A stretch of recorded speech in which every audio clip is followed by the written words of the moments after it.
Les Africains, ce n'est pas parce qu'ils n'ont pas de force. On a toutes des forces. Il n'y a aucune autre race aussi complète que la race africaine, que la race noire.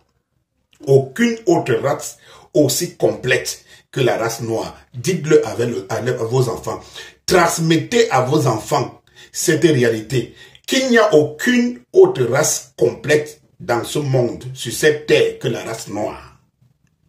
Et donc, si on a des amis qui nous permettent d'ouvrir la boîte, qu'ils ouvrent la boîte dans laquelle nous sommes fermés, on y a été fermé d'une manière ignorante. Ça veut dire qu'on est entré dans la boîte. D'Occident a dit, entre dans la boîte, quitte tes terres, quitte tes liens, entre dans la boîte. Tu vivras bien dans la boîte. Et dans la boîte, observe le ciel, parce que le paradis, c'est ce que Dieu a dit et tout. Nous avons cru, nous avons obéi. L'Occident nous a mis dans la boîte, jusqu'à fermer totalement, avant qu'on se rende compte que, en fait, c'était une supercherie pour c'était une supercherie pour pouvoir voler, nous braquer, nous rendre petits et prendre ce qui nous appartient. Des siècles durant, nous sommes restés donc dans cette croyance de croire que tout ça là, ce sont les biens de la terre et que le salut est au ciel et tout. Nous nous sommes rendus compte que ce n'était pas possible, c'était un leurre. Nous avons tout accepté. Quand bien on ouvre un peu la boîte, quand bien même on ouvre un peu la boîte pour que nous puissions nous sortir, nous émanciper, nous sommes gangrénés par cette croyance qui veut qu'on est fait pour être petit.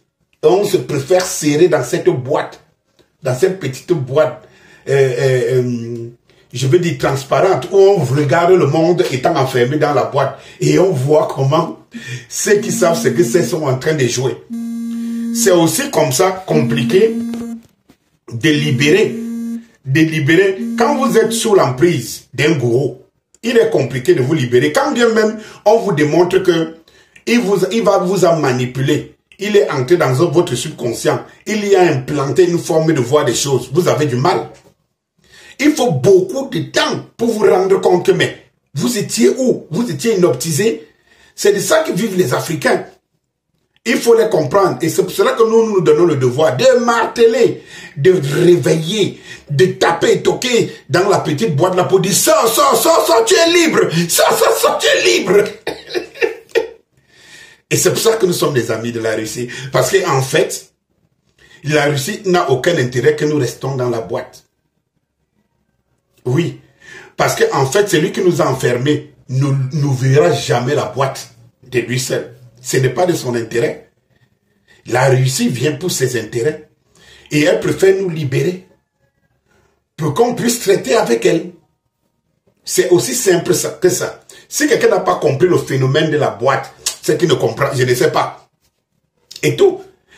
Eh bien, les événements qui se passent par le monde font en sorte que l'ennemi, le colon qui a la main serrée sur la boîte, se dessert de la main parce que lui-même il doit survivre. Il se bat pour survivre. Donc de temps en temps, la main saute, la boîte s'ouvre un peu.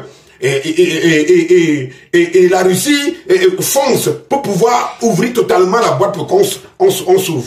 Et nous, des Africains éveillés, nous dont la nature a donné peut-être l'opportunité, la chance de voir ces choses avant, on qui en alerte, on tape sur nos frères qui sont endormis, toujours en train de regarder le ciel. On tape sur la boîte en disant, regardez-nous.